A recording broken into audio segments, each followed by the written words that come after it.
जोहार, जय मूल निवासी, मैं संकेत और आप देख रहे हैं एमएन टीवी। बीआरडी जय अस्पताल के मन्नवासी। ट्रेजेडी के बाद बीआरडी अस्पताल के ट्रेजेडी के बाद जो डॉक्टर बहुत बड़े मात्रा में चर्चा में आए, जिन पर कई सारे आरोप लगे, उनको जेल में रहना पड़ा। राष्ट्रीय सुरक्षा कानून जैसा एक बड़ा कानून, बड़ा आरोप उन पर लगा, उसके चलते वो 7 महीने जेल में रहे और उसके बाद इसी महीने में वे रिहा हो गए हैं। इलाहाबाद हाई कोर्ट ने उनकी केस पर सुनवाई करते हुए कहा कि वे उन पर जो आरोप लगाए गए थे, खासकर राष्ट्रीय सुरक्षा कानून जो लगाया गया था, वो फर्जी तरीके से लगाया गया था। उन्होंने सीएए के विरोध में या सीएए के बारे में जो अपनी बात रखी, उसमें भी ऐसी कोई बात नहीं थी कि जिसमें दो धर्मों के बीच में सांप्रदायिक माहौल खराब हो जाए या दंगे फसाद हो जाए। किसी धर्म का विरोध उन्होंने नहीं किया था। सरकार के जो कानून है उसका जरूर उन्होंने उसमें जिक्र किया, लेकिन दो धर्मों के बीच में लड़ाई हो जाए, झगड़ा हो जाए, दंगे हो जाए, इस प्रकार की कोई टिप्पणी उन्होंने नहीं की थी। और ये सरकार की तरफ, ये उनको हाईकोर्ट की तरफ से यानी न्यायपालिका की तरफ से ये क्लीन चिट मिली है। और ये आप सभी जानते हैं, पिछले कुछ दिनों से वो बहुत चर्चा में रहे हैं। डॉक्टर कफील खान आज एमएन टीवी पर हमारे साथ है। वे किसी परिचय के मोहताज नहीं है, उनका नाम ही अपने आप में एक परिचय बन गया है देश में। युवाओं के प्रेरणा स्रोत वो बन गए हैं। डॉक्टर कफील खान, सबसे पहले एमएन टीवी पर आपका स्वागत है। Thank you. जय मूल निवासी। जय मूल निवासी। फॉर्मल हम चर्चा करेंगे, मेरे बहुत से सवाल है, उन सवालों पर हम चर्चा करेंगे, लेकिन सबसे पहला मैं ये जानना चाहता हूं आपसे, 7 महीने के बाद आप जेल से बाहर आ गए, अपने परिवार से मिले, अपनी माँ से मिले। क्या फील कर रहे थे आप जब आपने उनको देखा, अपनी माँ को देखा, अपने बच्चों को देखा? क्या अनुभव था वो, कि क्या, कौन से ख्याल आपके दिमाग में आए सबसे पहले? बहुत दुखदाई अनुभव था। मतलब 7.5 महीने मैं नहीं, पूरी फैमिली ने बहुत ज्यादा डिफिकल्टी से गुजरा है। और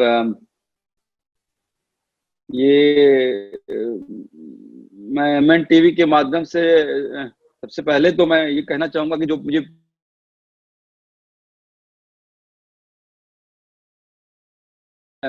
उनका धन्यवाद देना चाहूंगा, खासकर वामन मेश्राम साहब का। और बामसेफ ने जिस तरह से पूरे इंडिया में हर जिले में जो है एक तरह से आंदोलन चलाया, उसका मैं बहुत बहुत आभारी रहूंगा। मेरा पूरा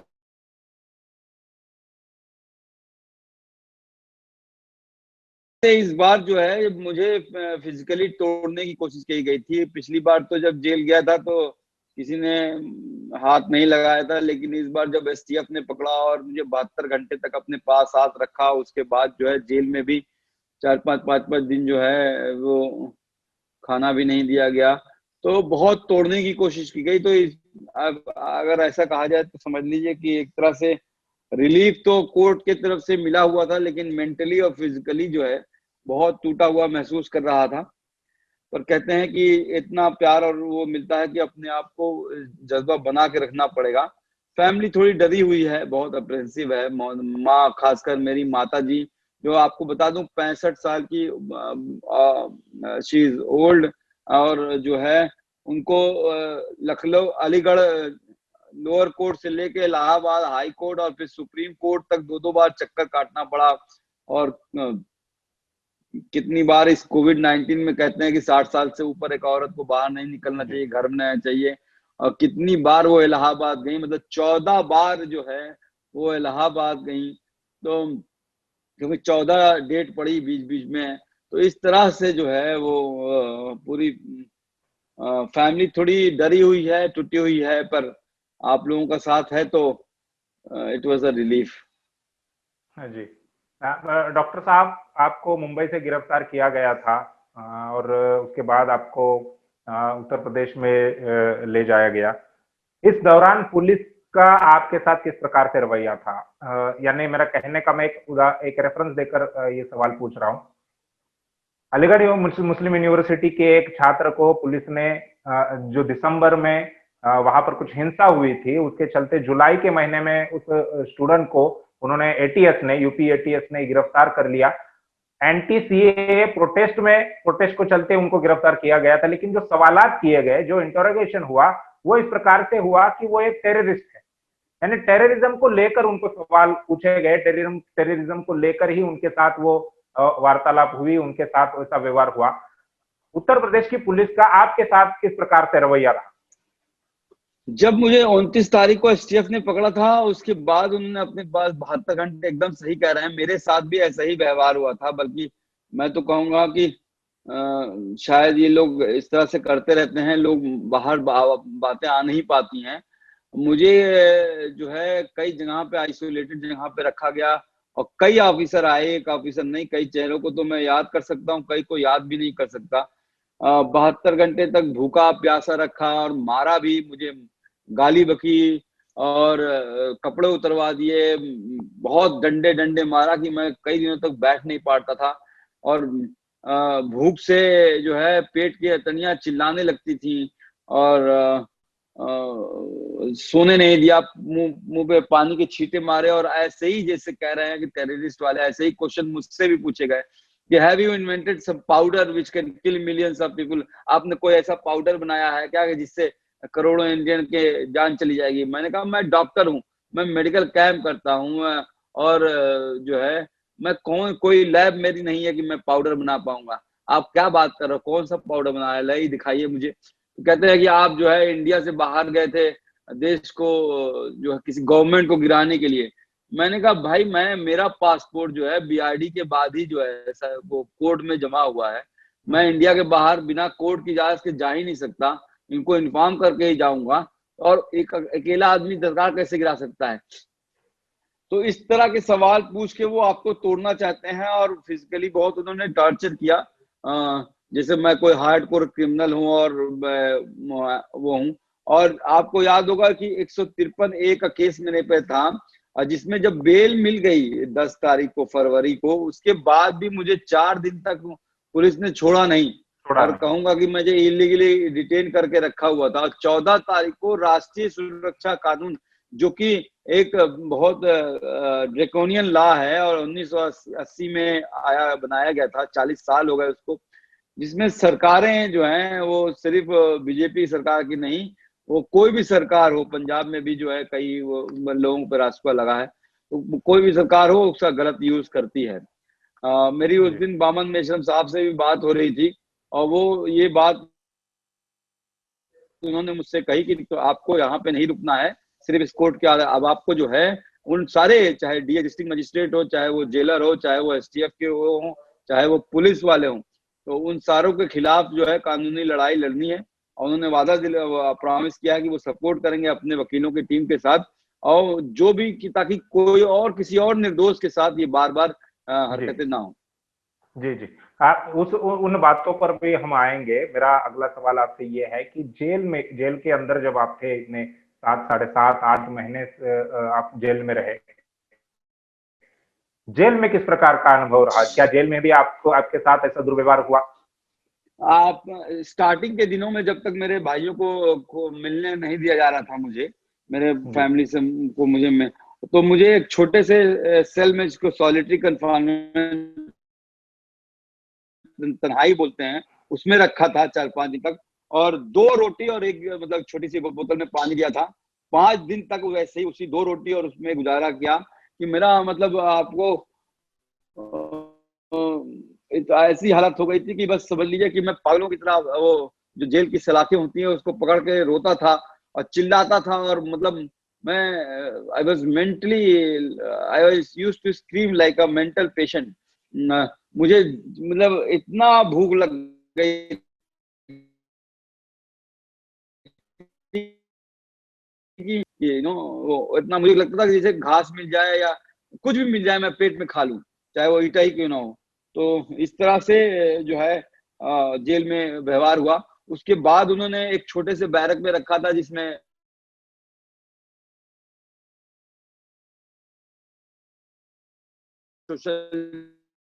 ये 2 गज की दूरी बना के रखिए, लेकिन वहां पे तो हम लोग एक दूसरे का मतलब बगल में सट के सोना पड़ता था, और एक ही टॉयलेट होता था, 150 लोगों के बीच में एक टॉयलेट। आधा आधे घंटे, 1 घंटे जो है लैट्रिन के लिए या वॉशरूम के लिए जाने के लिए लाइन लगानी पड़ती थी, कपड़े धोने के लिए, नहाने के लिए लाइन लगानी पड़ती थी। खाने में आपको पानी सी जैसी दाल और रोटी, कच्ची पक्की रोटी मिलती थी, और वही 7.5 महीना मिलती थी। क्योंकि लॉकडाउन और वो सब हो गया था, कोरोना वालों से होने नहीं पाई। जी तो बहुत नहीं खराब एक एक्सपीरियंस रहा जी। मैंने लेटर में भी लिखा था, मैंने वहां से उस जी बारे जी में कि कई कैसे सारे कैसे जो है मच्छरों मक्खियों के बीच में और किस गंदगी के बीच में जैसे भी रहा गया, जिंदगी कटी। एक एक होता है कि सोशल एक्टिविस्ट जो कि क्रिमिनल नहीं है, वो जहां पर भी जाता है अपने अपने विचारों को लोगों तक पहुंचाता है। इन सब बातों के अलावा क्या जेल में ऐसे भी मौके आए जब आपको अपनी बात लोगों के यानी और जो कैदी थे उनके साथ आपने शेयर की, या देश में क्या चल रहा है या किस प्रकार से सरकार काम कर रही है, उसको लेकर भी कुछ आपका अनुभव रहा जेल के अंदर? जी जी जी जी जी जी।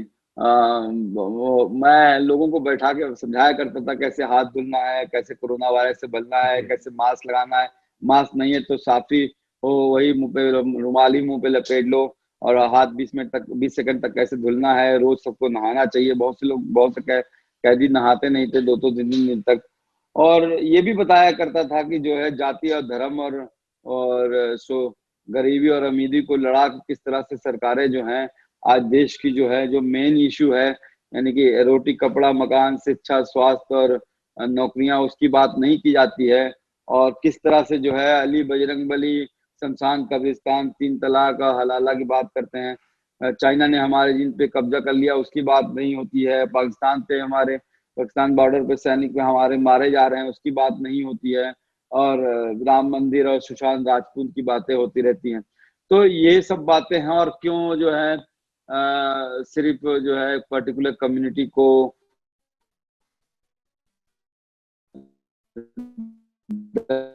इस तरह से जेल में सबसे ज्यादा क्यों भरे हुए हैं? आप देखिए कोई भी अमीर आदमी या मंत्री और नेता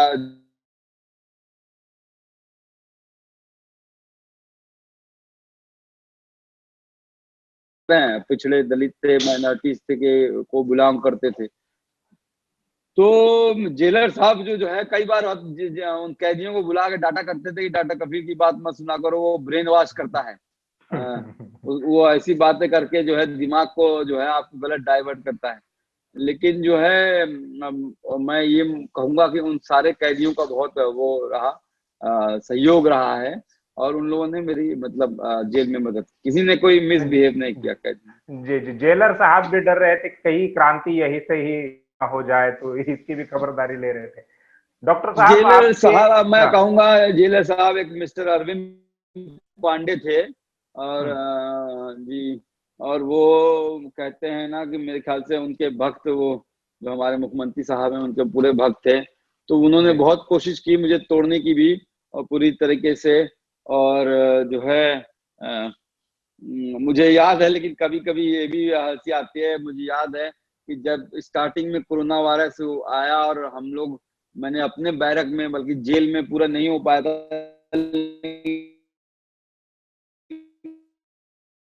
बनवाया और रुमाल में लपेटे वो आया। तो एक दिन वो राउंड पे आए थे तो बोले कि जो है, अरे ये मथुरा है, यहाँ पे कभी भी कोरोना नहीं आएगा। जो है यहाँ पे कोरोना नहीं आएगा, तुम लोगों ने क्या ये बना रखा है, मुंह पे ओढ़ रखा है ये वो। और ये बात है करीब समझ लिए मार्च और अप्रैल की बात है। और जब जो है उसके बाद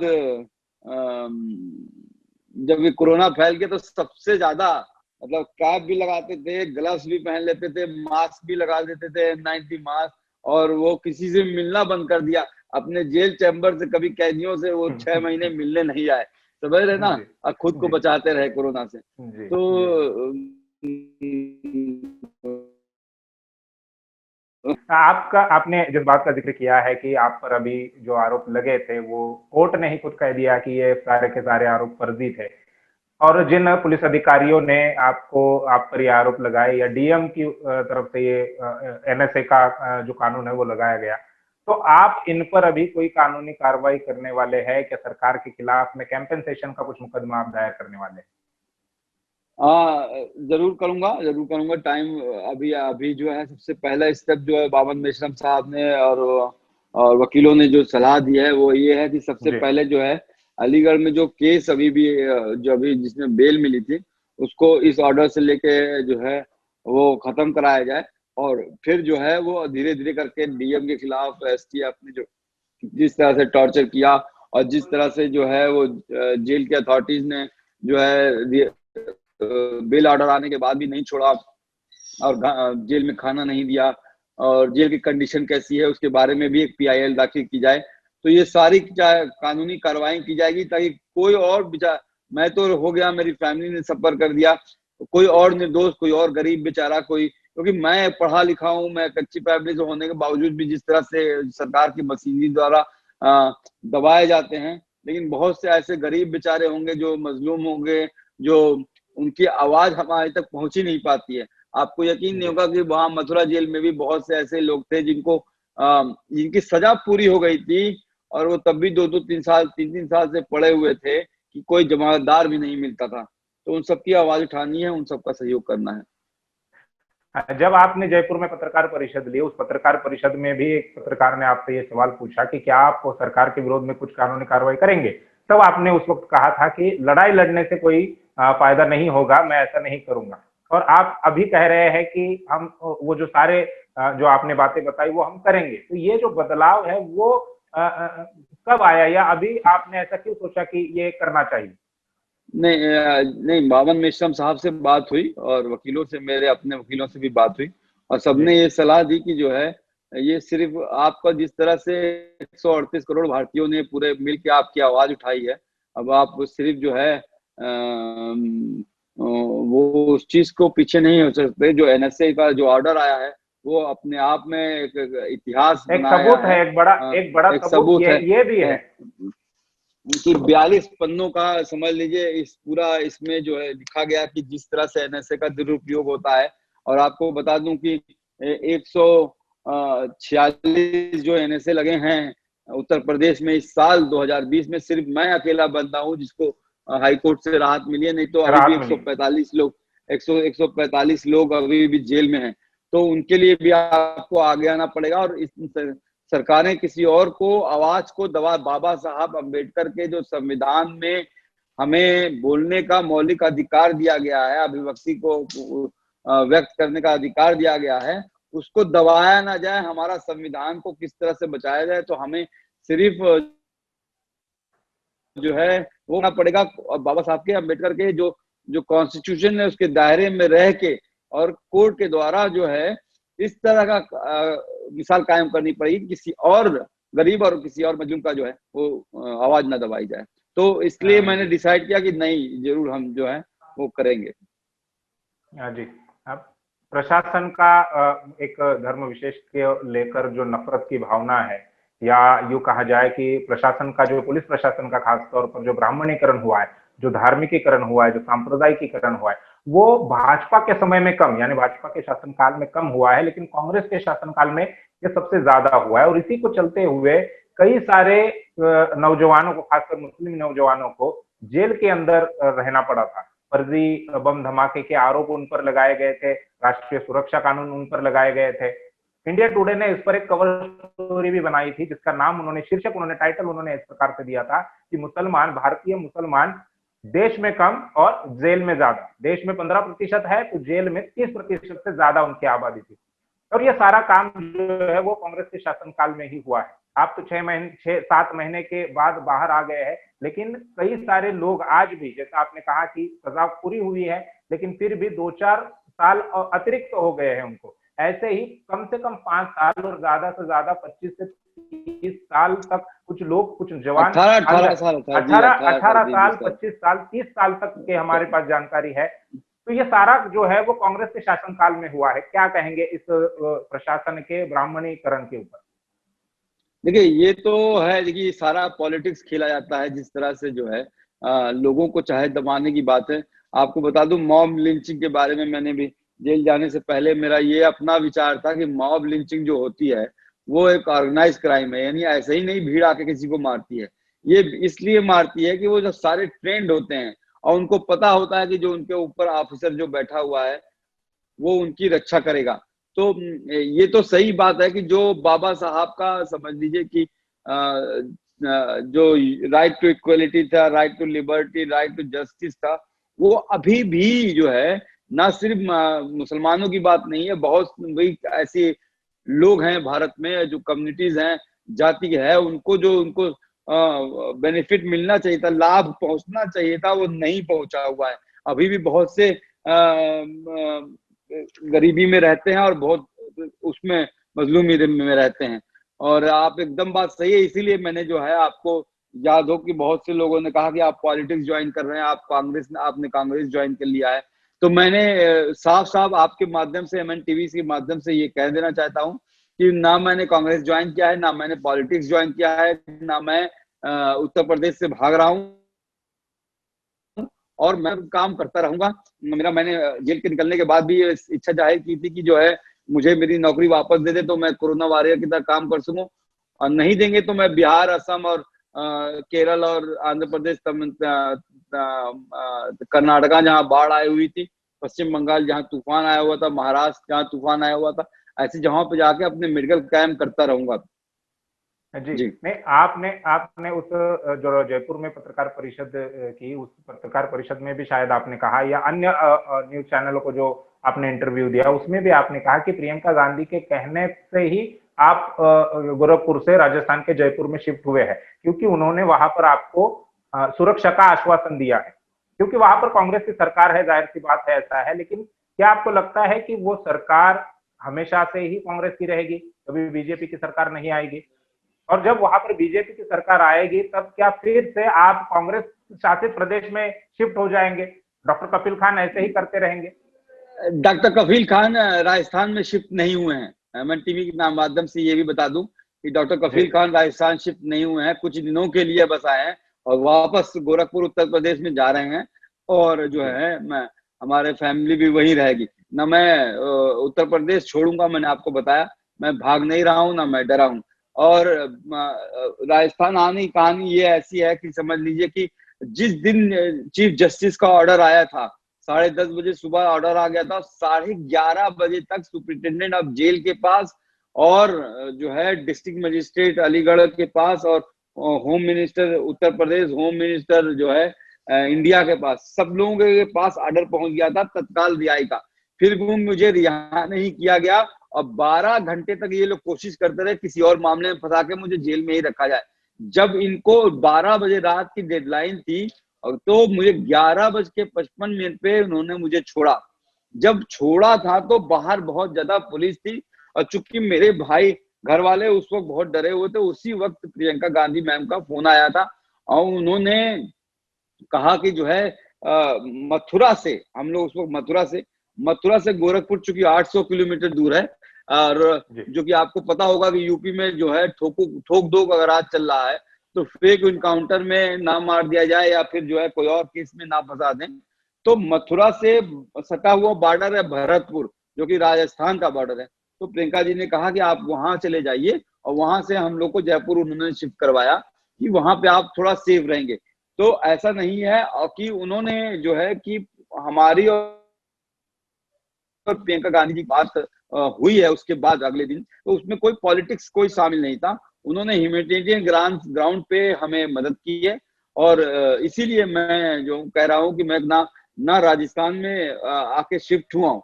मैं सिर्फ कुछ दिन अपने फैमिली के साथ, चूंकि बहुत ज्यादा माता जी भी टूटी हुई हैं, बहुत ज्यादा मेरी पत्नी और बच्चे सब जो है बहुत डर गए थे, तो वो कुछ टाइम अपने फैमिली के साथ गुजार के वापस उत्तर प्रदेश चला जाऊंगा। जी जी, डॉक्टर कपिल खान अभी कानूनी लड़ाई लड़ेंगे। डॉक्टर कपिल खान कोरोना संकट से लोगों को उबारने का काम करेंगे, बाढ़ जन्य परिस्थिति से भी लोगों को उबारने का काम करेंगे। इसके अलावा जिसके चलते आप पर यह मुकदमा हुआ है सीएए प्रोटेस्ट को लेकर, लॉकडाउन खत्म होते ही सरकार का इशारा साफ है कि वो ये को लागू करना चाहेंगे। और ये भी खबरें आ रही है कि जैसे ही लॉकडाउन हटेगा, वैसे ही तुरंत सीए प्रोटेस्टर जो है, जो पहले लॉकडाउन से पहले उनका विरोध प्रदर्शन चल रहा था, वे भी अपना विरोध तेज करेंगे। क्या उन विरोध प्रदर्शनों में हमें डॉक्टर कपिल खान दिखाई देंगे या नहीं? देखिए, सिर्फ सीए की बात नहीं है, जो क्रोनोलॉजी हमारे होम मिनिस्टर ने बताई थी कि सीए के बाद जी एनपीआर आएगा, जी एनपीआर जी के जी बाद एनआरसी आएगा, जी उसका मैं विरोध करता हूं। और ये हमारे संविधान को नुकसान पहुंचाता है। सिर्फ सीए एनआरसी क्या, मैं आपको वादा करता हूं कि कोई भी ऐसा काम किया जाएगा, कोई भी ऐसा कानून लाया जाएगा जिससे हमारे बाबा साहब के संविधान को वो कुछ नुकसान पहुंचता हो, उसमें डॉक्टर कफील खान प्रोटेस्ट में एज अ एक्टिविस्ट जो है आपको दिखाई देंगे। और अगर अभी चूंकि हमारा पूरा देश एक महामारी के संकट से गुजर रहा है, और जो है मुझे नहीं लगता कि जब तक वैक्सीन आ जाएगी कुछ राहत मिल पाएगी। और तो मैं पर ये भी बता दूंगी, जिन लोगों ने ये क्रोनोलॉजी बताई थी, आज वो अभी चुप हैं। लेकिन अगर प्रोटेस्ट होता है और प्रोटेस्ट होगा तो आपको डॉक्टर कफील खान उसमें शामिल होते नजर आएंगे। जी सर, शुक्रिया एमएनटीवी के लिए समय देने के लिए और हमसे बात करने के लिए। क्योंकि काफी सारे रूमर्स ऐसे हो रहे थे जी जी जी। जिनके और जवाब मैं मैं इन आपसे ही जानना चाहता था। इन जी रूमर्स को एमएनटीवी के माध्यम से सबके लोगों पे खत्म करना चाहूंगा। चार बातें लास्ट में फिर से कहना चाहूंगा, जी फिर से जी आपको एक आश्वासन देना चाहूंगा, रीअश्योरेंस देना चाहूंगा कि doctor Kafeel, I won't bend, मैं झुकने वाला नहीं हूं। डरना आता नहीं हमें, चाहे जितना भी डरा लो, हर बार एक नई ताकत से उठेंगे, चाहे जितना भी डरा लो। और डॉक्टर कफील उत्तर प्रदेश छोड़ने वाले नहीं है। डॉक्टर कफील ने कोई पॉलिटिकल पार्टी ज्वाइन नहीं की है। डॉक्टर कफील डॉक्टर की तरह काम करना चाहते हैं, और वो डॉक्टर के चाहे कोरोना वायरस की तरह, चाहे फ्लड अफेक्टेड एरियाज में जाके काम करना चाहते हैं। और लेकिन डॉक्टर कफील कभी भी अगर संविधान की बात हो, चाहे देश में कुछ किसी भी के बंदे के खिलाफ अगर कुछ गलत होता हो, तो उसके खिलाफ आवाज उठाते रहेंगे। और जो है उस पे पीछे नहीं हटेंगे। उसमें आप सबका सहयोग रहेगा, जी हमें मुझे उम्मीद है कि मिलता रहेगा। जी सर, बिल्कुल। शुक्रिया सर। Thank you.